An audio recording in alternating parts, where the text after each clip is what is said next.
Tour Divide is an annual off-road ride traversing the length of the Rocky Mountains, from Canada all the way to the Mexican border. The course is over 4,400 kilometres long, and along the way, riders will gain over 60,000 metres in elevation. The clock begins at the Grand Depart and doesn't stop until the riders cross the finish line. And by the way, the ride is strictly self-supported. The fastest riders will complete the course in around 2 weeks, covering approximately 280 kilometres per day. It's safe to say that the Tour Divide is an extreme test of both the body and mind. It's also very interesting from a gear optimization perspective, as a few small differences in bike setup will allow riders to make their lives just that little bit easier. In this video, we will be analysing 121 different bike setups from this year's Tour Divide to find out what makes the best possible setup. The statistics I will be drawing upon have been wonderfully collected by bikepacking.com in the form of 2 articles where riders from all around the world discuss their bike, bag and gear highlights. I'll link the rigs of the Tour Divide articles in the description below. As these articles separate bikes based on whether they use a drop bar or a flat bar, this seems like a great place for us to start. A bit over half of the riders interviewed this year are using drop bar bikes. When people think drop bars, they think speed. But speed alone is not how most will pick a handlebar for the Tour Divide. This is a very long event, so comfort is the likely reason that riders choose one handlebar design over another. Contrary to popular belief, the widespread use of the different bar types demonstrates that many bar designs can be ergonomic and comfortable. It's really just a case of personal preference. But comfort aside, there is likely an aerodynamic advantage to using drop bars. When it comes to the aerodynamics of cycling, you ideally want to make your body shape more aerodynamic, your frontal area smaller, or both. By using drop bars, your hands and elbows do not sit as wide, allowing you to reduce your frontal area and optimize your body shape. A bit of napkin maths suggests that drop bars could save 2 or 3 hours over the full Tour Divide course. While we're still on the topic of handlebars, one of the best possible ways to improve both your speed and comfort is to fit Aero Bars to your bike. Most Tour Divide riders seem to agree, as 77% of them are using Aero Bars this year. This is partly because you can make your body shape more aerodynamic with an Aero Bar, allowing you to ride faster with the same effort. But arguably, it's the additional comfort that is the most appealing feature. Consider this. Tour Divide riders at the pointy end of the race spend upwards of 20 hours per day riding their bikes. This results in a lot of localized body fatigue.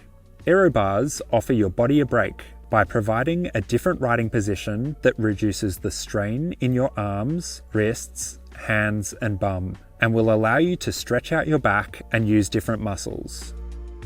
If you want to go further down this rabbit hole, I have a detailed article about Aero Bars linked below.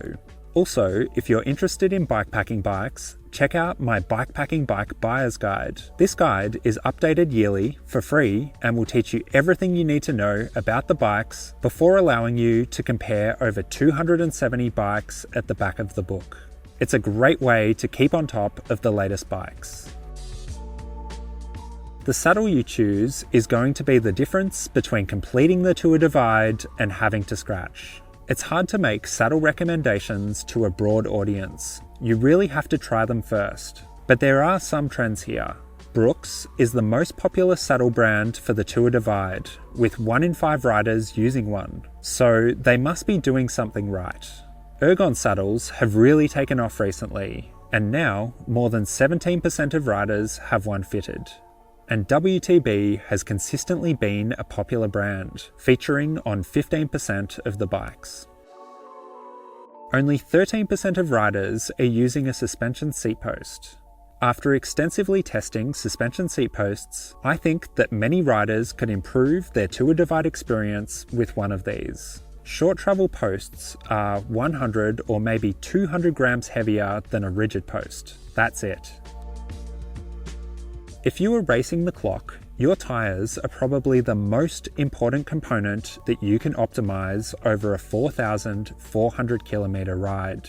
Some tyres that I'm seeing fitted to Tour Divide bikes have been tested on smooth surfaces to roll with 20 watts extra resistance over other tyre sets. A bit of napkin maths suggests that slow tyres could add more than 20 hours of pedalling to a Tour Divide run. But that said, it's hard to come up with an accurate time figure due to the mix of road surfaces, varying rider weights, tyre pressures, and so on. The most popular tyre is the Vittoria Mezcal, and you'll find it on more than 1/3 of all bikes. The Mezcal has been the go-to tyre for the Tour Divide, as it does an incredible job of balancing rolling resistance, puncture resistance, durability, and grip. When you move to faster rolling options like the Schwalbe Thunderbird, you end up with significantly less grip and a touch less puncture resistance too, which might not keep your mind at ease. Essentially, there's a trade-off on all tyres, and it seems that the Mezcal is where most people end up.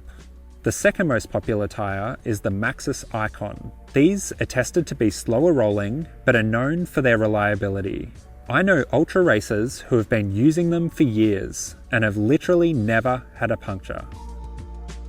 I'm not sure why the Continental Race King Protection tyres are less popular than in years past. These tyres are what the late Mike Hall used to set the current 13-day, 22-hour course record.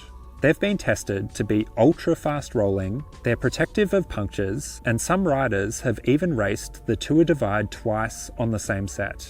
If you know why these tyres are less preferred nowadays, let me know in the comments. In terms of wheel diameter, there are 3 common sizes on bikes tackling the Tour Divide: 26-inch, 27.5-inch, and 29-inch. As the largest diameter wheel offers the smallest angle of attack over bumps and depressions in the road, it can maintain the highest speed. 88% of riders are now picking the big 29-inch wheels, and it drops off to just 7% of riders using the smaller 27.5-inch wheels. The average tyre width that's used on the Tour Divide is 2.2 inches. This is likely the sweet spot where riders have the lowest rolling resistance and the most ride comfort on the long dirt roads. Almost half of all Tour Divide riders opted for a carbon fibre bike frame. This is the obvious choice for an event with over 60,000 vertical metres of climbing, as a kilogram can make a measurable difference here.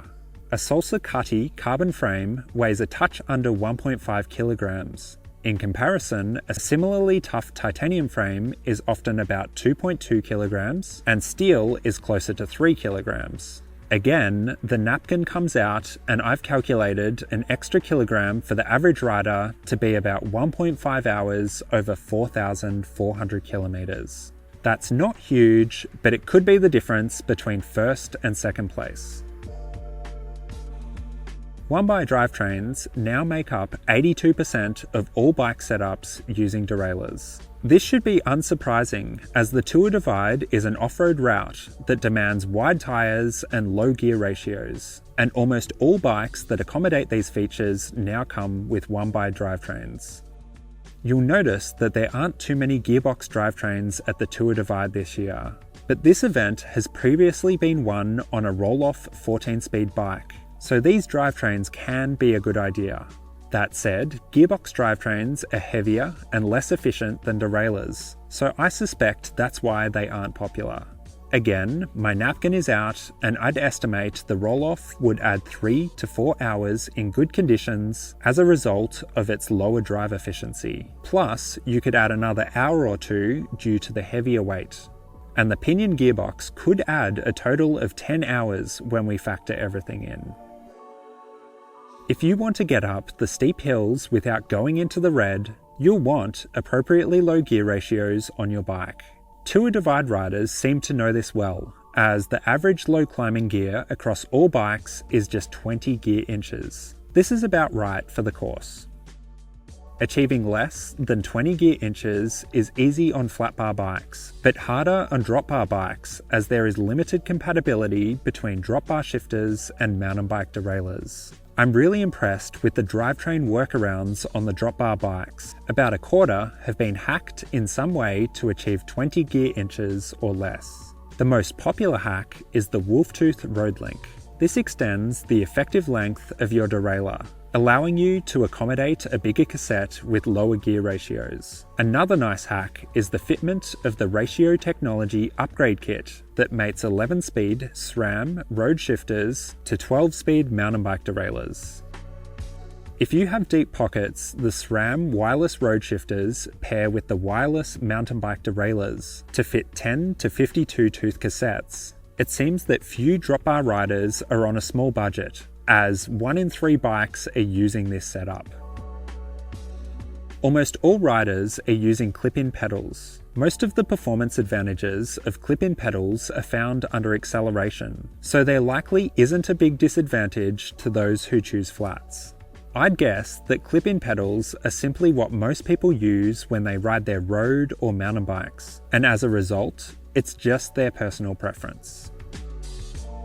Hydraulic brakes are also preferred by the majority of riders. They are very reliable these days and often require less grip strength to pull your bike to a stop. This is particularly important when your hands are fatigued after a couple of weeks of riding. Only 30% of all Tour Divide bikes are using suspension forks. Suspension will undoubtedly reduce rider fatigue on the rougher sections of the route. And given that you can lock out most suspension, the biggest disadvantage is simply that it adds weight to your bike. Most suspension forks are approximately 1.5 kilograms heavier than carbon forks. My napkin says that it's a bit over 2 hours ride time for the average rider. So what do you think? Is it worth it? Incredibly, salsa made up a whopping 39% of all Tour Divide bikes this year. In fact, there were 8 times more salsas than the second most popular bike brand. Salsa Cycles are the biggest adventure bike brand in the world right now, and the Cuddy model in particular was designed specifically to excel at the Tour Divide. This model represents 52% of all drop bar bikes here, and it's not hard to see why. When I take a look at my bikepacking bike buyer's guide, the Cuddy is the only carbon drop bar bike that can fit wide tyres. If you've ever wondered where the name Cuddy comes from, the Cuddy trout is the state fish for all US states that the Tour Divide passes through. Through this analysis, I think the Seatpost and Tyres are the only areas where Tour Divide riders could squeeze out a bit more performance and comfort. But overall, these rigs are really well dialed in. Just lining up for this event requires a lot of research, so I'm not surprised that almost all bikes are perfectly ready for the course. Okay, to finish up, here's what the average Tour Divide bike is for 2022. It's a rigid carbon bike fitted with 29-inch wheels and running Vittoria Mezcal tyres in the 2.2-inch width.